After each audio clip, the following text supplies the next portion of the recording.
Bahkan hari ini saya mendapatkan informasi akan membuat laporan 2 orang lagi. Salah satunya adalah satpam di salah satu rumah sakit, ya. Dan kebetulan kita kenal dekat dengan owner rumah sakit. Kenapa? Karena mulutnya udah keterlaluan. Oke, yang kedua, saya tidak setuju sama sekali dan saya sangat aneh tuh pemikirannya, sesat pemikirannya, membawa-bawa nama umat. Hei, ya ingat, misi saya yang selanjutnya adalah saya akan mengumpulkan beberapa ustadz, orang ternama dan kiai ternama di Indonesia untuk mematahkan yang selalu kamu membawa-bawa nama Islam, selalu kamu membawa nama umat. Padahal itu adalah organisasimu sendiri. Ya, empat Tuhanmu bahkan berkata Tuhanmu berkata, bahkan terhadap orang yang aniaya kepadamu, kau kasihi dan doakanlah dia. Sementara di bait Allah dia ober-abri dagangan orang. Munafik gak dia, Bang? Di bait Allah dia ober-abri dagangan orang. Munafik gak dia, Bang? Bang, konsepnya itu beda, Bang.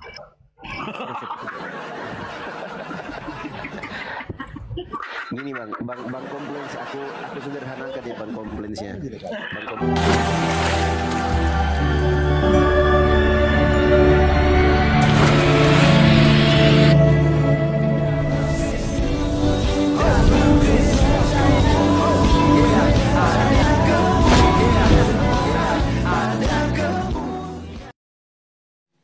Bismillahirrahmanirrahim. Wahid, demi nama Bapa, Putra dan Roh Kudus Allah yang Esa. Amin. Teman-teman sekalian, pada kesempatan kali ini kita akan membahas mengenai Farouk Sianipar. Teman-teman sekalian, akhir ini dia viral ya. Ini dia anggota API dan seorang Islam yang katanya membela agama Islam, tetapi ngerocosnya adalah ayat-ayat Alkitab yang dihina, yang ditafsirkan, yang diolok-olok Tuhannya orang Kristen dan kitab suci agama Kristen.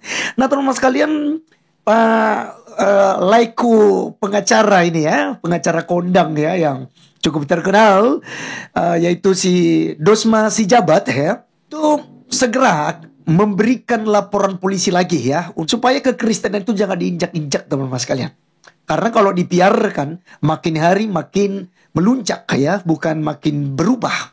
Ya bahkan yang sudah dilaporkan misalnya Nora, si Rifa dan Juma, itu mereka bukan semakin sadar, tapi justru semakin koar-koar dan menebarkan fitnah di media sosial khususnya di TikTok. Dan kali ini teman-teman sekalian kita akan membahas si Farouk Sianipar ini. Banyak sekali video-videonya teman-teman. Bisa juga ya sampaikan ke saya ya link videonya yang menistakan supaya nanti kita teruskan kepada Bang Dosma, si Jabat dan juga di HBB tentunya. Nah teman-teman sekalian, kali ini kita akan menanggapi ini ya, sekalipun ini sebuah penghinaan tapi perlu kita menjawabnya, meluruskan setiap kesalahpahaman yang dilakukan oleh para polemikus ya, kandrun gitu ya. Baik, kita langsung saja simak videonya terlebih dahulu yang ada berikut ini. 344 Tuhanmu bahkan berkata Tuhanmu berkata, bahkan terhadap orang yang aniaya kepadamu, kau kasihi dan doakanlah dia. Sementara di bait Allah dia ober-abri dagangan orang. Munafik gak dia, Bang? Ya Tuhan ya, sebut Tuhan Yesus munafik loh bro.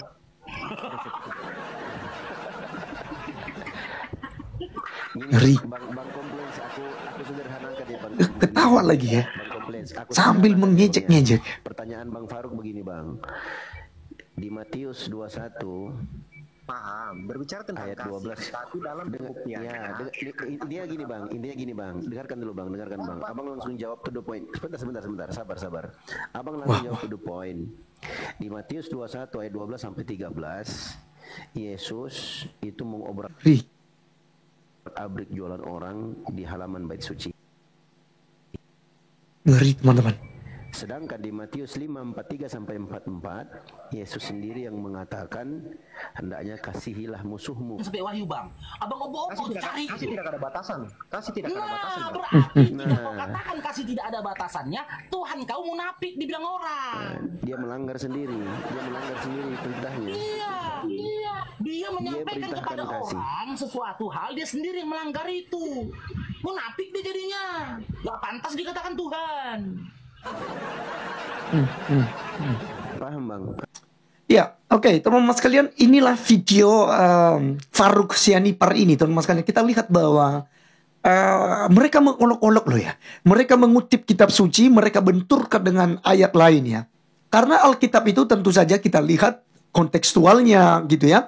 Kita melihat sejarahnya, kita lihat apakah itu secara metaforis ya.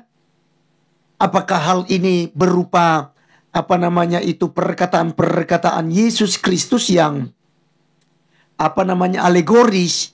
Nah, ini untuk memahami kitab suci Kristen itu tidak seperti yang dibayangkan oleh teman-teman Muslim. Ya. Maka tentu saja yang berhak untuk menafsirkan kitab suci Alkitab itu hanya orang-orang Kristen. Serahkan kepada saya dong. Gitu. Tanya kepada Bang Laskar. Ya. Tak kasih paham Anda. Jadi kalau cara seperti ini suatu penistaan teman-teman. Ya, saya tidak tahu ya sebagaimana tolak ukur seperti yang ditanyakan juga oleh kalau nggak salah Dedi Sefriadi ya, yang viralkan anak Batak itu, goreng-goreng video anak Batak sampai anak Batak digeruduk tuh ya. Digeruduk loh teman-teman sekali, gedung-gedung pintu gitu loh. Minta garam kah atau minta apa begitu ya. Ya, ketika agamanya yang dibahas itu mereka main seruduk. Ya, mereka teman-teman lapor polisi. Ya, dan tidak tanggung-tanggung. Mereka bisa demo berjilid-jilid. Supaya apa? Supaya langsung ditangkap. Saat ini misalnya Agatha ya, Palermo dilaporkan ini. Berjilid-jilid laporannya sama perempuan loh teman-teman. Ya, sama perempuan mereka. Yaduh, untung saja mereka tidak tahu alamatnya si Agatha. Kalau tahu mungkin main seruduk lagi. Ya, digeruduk rumahnya lagi. Nah teman-teman sekalian, tapi kalau mereka bebas membahas Alkitab, entah itu di dalam tempat ibadah mereka, dalam setiap pengajian-pengajian mereka, yang dibahas oleh ayat-ayat Alkitab. Padahal katanya agamanya agama sempurna. Kitab sucinya kitab yang paling sempurna. Tapi kenapa harus menjelekkan kitab suci agama lain? Kenapa harus menjelek-jelekan mengolok-olok agama lain? Ya. Artinya mereka tidak hidup di dalam ajaran yang diajarkan dalam agama mereka. Lakum dinukum waliyadi. Ya, bagiku agamaku, bagimu agamamu. Tidak ada paksaan. Ya kan? Jadi sebenarnya kalau diikuti hal ini, aman Indonesia. Nah teman-teman, saya akan menjawab ini karena kita serahkan kepada Bang Dosma dan juga tim HBB yang saat ini memantau. Dan tentu saja seperti dikatakan oleh Bang Dosma tadi di cuplikan, akan segera diberikan laporan ke polisi. Baik, kita akan lihat dulu di mana dia mengutip teman-teman sekalian Matius 5 ya teman-teman ya, ayat yang ke-44 dan 45. Ya, Alkitab bilang begini, ya firman Tuhan. Tetapi aku berkata kepadamu, kasihilah musuhmu dan berdoalah bagi mereka yang menganiaya kamu. Karena dengan demikian kau menjadi anak-anak Bapamu yang di sorga, yang menerbitkan matahari bagi orang yang jahat dan orang yang baik, dan menurunkan hujan bagi orang yang benar dan orang yang tidak benar. Nah teman-teman sekalian, dia katakan bahwa bukankah Tuhanmu mengajarkan bahwa kamu harus mengasihi musuh, kamu harus berdoa bagi orang yang menganiaya kamu, ya, berdoa bagi penjahat-penjahat, ya termasuk si Faruk Sianipar ini, ya. Jadi orang Kristen maunya biar diinjak-injak, jangan dilaporkan. Apakah demikian? Tentu saja tidak, teman-teman sekalian. Ajaran kasih di dalam kekristenan, ya, ada cara mainnya. Ya, kita mengasihi ketika Anda menyadari kesalahan Anda. Ya, kasih juga tidak bersuka cita atas ketidakadilan. Kasih, ya, tidak bersuka cita atas penganiayaan-penganiayaan. Ya, kasih tidak tinggal diam. Ya, ketika diinjak-injak nilai kasih itu sendiri. Ini jangan disalahpahami tentang kasih. Ya, benar memang kita harus mengampuni dan berdoa bagi mereka menganiaya. Orang Kristen membuktikan itu seperti tuan logika yang menginjak Alkitab, menggunakan kostum Jesus. Dia menjoget-joget, dia nari-nari. Ya, dia buat kayak orang gila pada waktu itu. Begitu dia melihat videonya viral, Dia memberikan klarifikasi. Dia meminta maaf dengan tulus kepada orang-orang Kristen. Ya, bahkan dia siap untuk masuk penjara. Tapi satu hal yang dia minta, ya sampai dia bicara dengan saya, Bang Laskar, satu hal yang saya minta. Ya, saya harus dimaafkan orang Kristen. Itu saja. Saya mau dipenjarakan berapa tahun, tidak ada masalah buat saya. Itu adalah kesalahan saya. Orang Kristen memaafkan, mengampuni, berdoa bagi si logika. Tapi bagaimana dengan teman-teman Muslim seperti Juma, Nora, ya, si Rifa, dan juga si Faruk ini? Ya tentu saja teman-teman sekalian, mereka ini tidak minta maaf. Maka harus ditegur. Itulah kasih. Alkitab bilang apabila kamu melihat saudaramu berbuat dosa, tegurlah dia. Maka kamu sudah menyelamatkan nyawanya. Itu nilai kasih ketika orang Kristen membiarkan orang penjahat terus hidup di dalam perilakunya yang jahat itu. Ya, di dalam Yeskiel 33 ayat 8-9 berkata, aku akan menuntut pertanggungjawaban atas nyawanya daripadamu. Kalau aku berfirman kepada orang jahat, hai orang jahat, akan mati. Dan dia akan mati dalam kesalahannya. Tapi engkau akan bertanggung jawab atas nyawanya. Tetapi jika engkau telah menegur orang jahat itu supaya bertobat dari hidupnya, tetapi sebaliknya dia tidak bertobat, maka aku akan memberikan batu sandungan. Dan orang jahat itu akan mati dalam kesalahannya. Tetapi engkau telah menyelamatkan nyawamu. Ya, jadi jangan ditafsirkan ayat-ayat nilai kasih di dalam kekristenan itu dengan semaunya dan seenak, ya, otakmu, gitu ya. Lalu dibenturkan ayat yang mengajarkan dalam kasih ini, kasihilah sesama manusia, berdoa bagi mereka yang menganiaya kamu. Disalahartikan lalu dibenturkan dengan cara Yesus membersihkan bait Allah ketika ada orang yang berjualan di bait Allah, ya, di dalam Matius 21 ayat 12-13. Ya, inilah makanya disebut sebagai polemikus. Ya, kutip ayat sini, kutip ayat situ, dibentur-benturkan. Coba kalau orang Kristen melakukan itu di dalam ayat-ayat Al-Quran. Oh, demo berjilid-jilid, teriak demi nama Allah, penjarakan dia 1 kali 24 jam. Jika tidak ditangkap oleh pihak kepolisian, jangan salahkan kami umat Islam. Ini yang terus disampaikan. Tapi kalian terlalu bebas. Ya. Padahal di sini teman-teman sekalian, mengapa Yesus menyucikan bait Allah? Karena pada waktu itu, ya, telah ada penyalahgunaan tentang bait Allah.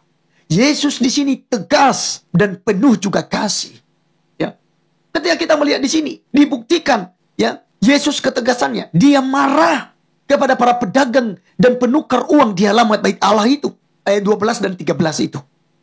Kenapa? Karena mereka, ya, melakukan perampokan dalam kategori begini, dalam tanda kutip, mereka bersengkokol, para imam dan para pedagang bersengkongkol untuk menjual harga domba, menjual itu burung merpati, dan penukar-penukar uang dengan catatan apa? Tidak dapat diberikan kepada Allah, ya, kambing domba yang berasal dari luar Yerusalem, karena dikhawatirkan tidak steril, tidak bersih dan lain sebagainya. Maka harus dibeli di Yerusalem, ya. Dan orang-orang yang datang karena pusat penyembahan pada waktu itu untuk ibadah, yaitu di bait Allah yang ada di Yerusalem. Orang harus datang dari berbagai penjuru. Lalu ada persekongkolan antara para imam dan para pedagang-pedagang kaki lima di sana. Ini yang kemudian Yesus marah, makanya dikatakan, kamu menjadikan ini sarang penyamun. Padahal rumahku adalah rumah doa. Ya.